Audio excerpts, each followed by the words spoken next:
Tonight, our special transmission as media reports suggest progress in ceasefire talks. Assalamu alaikum and good evening. This is Muslim News Canada on Muslim Network TV. I'm Aisha Ashraf. Today is the 279th day since Israel started its indiscriminate war against Palestinians. Palestinian Health Ministry reports in the past 24 hours, Israeli strikes have killed 50 Palestinians. Palestinians are fleeing from Gaza City. The news comes after the Israeli military has dropped leaflets ordering the civilians to evacuate the area. People fleeing the city describe bodies piled up after being shot and killed by Israeli snipers. Paramedics have been unable to retrieve bodies and bury them due to the non-stop attacks. A spokesperson for Gaza Civil Defense says there are more than 30 dead bodies lying in the streets of Al-Rimal, Al-Sina'a, and Al-Katiba in Gaza City.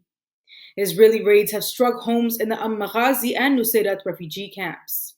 Israeli army drones are firing on homes in As-Sabra, while the Israeli Navy has targeted the shores of Al-Zahra and the Nusayrat camp. Destruction continues in Rafah, where entire buildings are being demolished.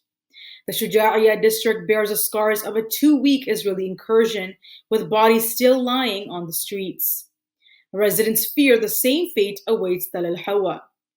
The death toll from Israel's war is staggering. At the time of writing, at least 38,345 Palestinians have been killed.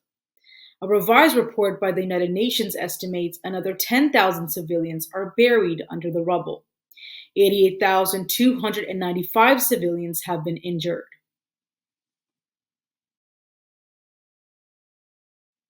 The United Nations Agency for Palestine Refugees has revealed that its facilities in Gaza have been attacked 453 times.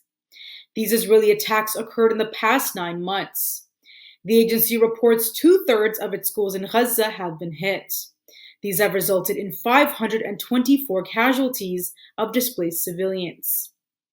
Philippe Lazzarini, the agency's Commissioner General, is urgently calling for a ceasefire to prevent the further loss of life. He says that the UN-run schools have been functioning as shelters since the onset of war. He criticizes the recent strikes on 4 UN-operated schools, which have caused a large number of casualties. On Tuesday, Israel's strikes on a school in Abbasin town killed at least 25 people. 53 refugees have been injured. The news follows a previous Israeli attack this past Saturday on a school in the Nusayrat refugee camp. The attack killed at least 16 people and injured dozens others. In related news, footage obtained by Al Jazeera Media and verified by multiple Western media outlets shows an Israeli missile striking a camp east of Khan Yunis. The attack occurred when the refugees were gathered to watch a football match in a UN-run school being used as a shelter. At least 25 civilians have been killed. Most of the casualties include women and children. Eyewitnesses describe scenes of chaos and devastation as body parts were scattered and blood stained the school grounds.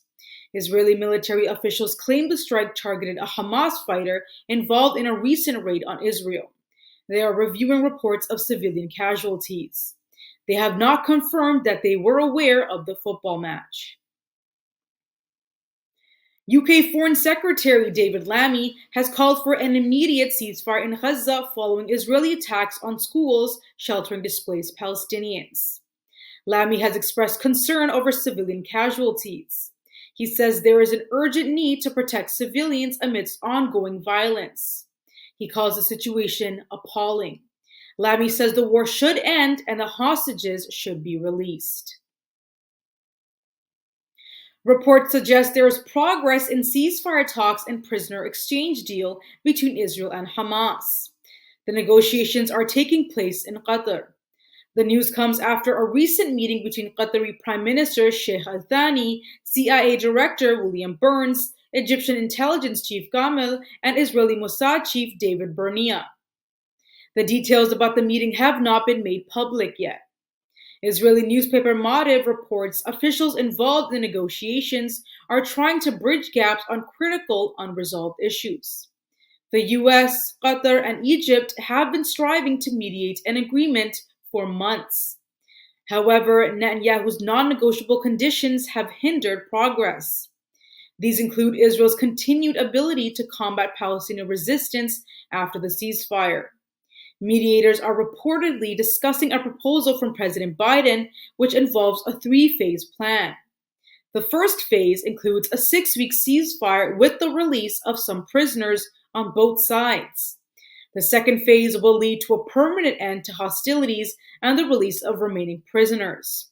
The third phase involves reconstruction of Gaza and the return of further prisoners. The officials are also discussing Israeli security concerns about so-called weapon smuggling from Egypt and transitioning from a truce to a permanent ceasefire. Israeli Prime Minister Benjamin Netanyahu is contemplating a layover in Europe during his upcoming trip to Washington.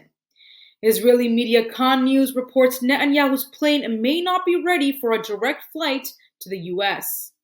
But since European countries are members of the International Criminal Court, there are fears of Netanyahu being arrested in Europe. Netanyahu and Defense Minister Yoav Gallant face charges of war crimes at the World Court. The allegations include starvation of Gaza civilians and intentional attacks on a civilian population. The request for arrest warrants is under consideration. Arrest warrants have not been issued yet. Israel is not a member of the World Court. However, Palestine is a member of the International Criminal Court, which allows the court to investigate crimes in occupied territories. If the arrest warrants are issued, it would obligate member states of the World Court to detain the indicted individuals. British Columbia police are investigating a potential hate crime at the Multifaith Centre at the University of Victoria. The news comes after the staff at the center found a hate-motivated note last Friday. The note was written in both Arabic and English.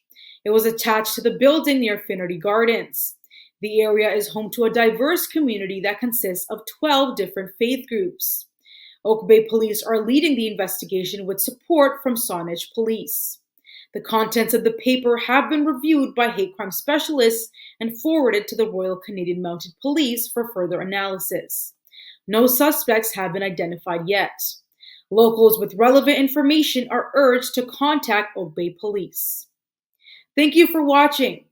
Our news is produced by Muslim Network TV, which is a non-profit organization. We need your support for donations. Please scan the QR code on our broadcast or visit muslimnetwork.tv to donate now, so we can continue to amplify the voices of Muslims in Canada and abroad.